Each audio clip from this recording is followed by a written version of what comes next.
Welcome to హైకో properties. ఇప్పుడు మీరు చూస్తున్న హౌస్ వచ్చేసి 150 square years east face properties అని. ఇవి వచ్చి మనకు రాంపల్లి హైదరాబాద్లో లొకేటెడ్ అని. మనకు ఈ యొక్క ప్రాపర్టీ డైమెన్షన్స్ వచ్చేసి 2750గా ఉంటుందండి. మనకు 1250 ఎస్ఎఫ్టీ అయితే కన్స్ట్రక్షన్ ఏరియా వస్తుంది.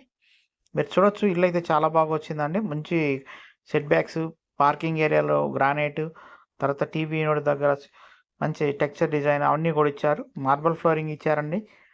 మనకు విశాలమైన పూజా రూమ్, కిచెన్, డైనింగ్ ఏరియా అన్నీ కూడా వచ్చాయి. 2 బెడ్రూమ్స్ వస్తాయండి, 3 బాత్రూమ్స్ వస్తాయి. ప్రైజ్ విషయానికి వస్తే 74 లక్షలు చెప్తున్నారండి. ఫిక్స్డ్ ప్రైస్ కాదు, నెగోషియేషన్ ఉంది. ఇంట్రెస్ట్ ఉన్న వాళ్ళు మన స్క్రీన్ మీద కనబడుతున్న కాంటాక్ట్ నెంబర్కి కాల్ చేయండి. ఈ యొక్క ప్రాపర్టీ కోసం, సైట్ విజిట్ కోసం మన స్క్రీన్ మీద కనబడుతున్న కాంటాక్ట్ నెంబర్కి కాల్ చేయొచ్చు. అలాగే ఈ యొక్క ప్రాపర్టీకి వచ్చేసి Charlapalli railway station 5 kilometres, Ghatkesar outer ring road 5 కిలోమీటర్స్లోనే ఉంటుందండి. చుట్టూ డెవలప్మెంట్స్ చాలా బాగా అవుతున్నాయి. ఇంట్రెస్ట్ ఉన్న వాళ్ళు స్క్రీన్ మీద ఉన్న కాంటాక్ట్ నెంబర్కి కాల్ చేయండి, సపోర్ట్ చేయండి. ఇప్పటివరకు మన ఛానల్ సబ్స్క్రైబ్ చేయండి, సపోర్ట్ చేయండి. థ్యాంక్ యూ అండి. Thanks so much.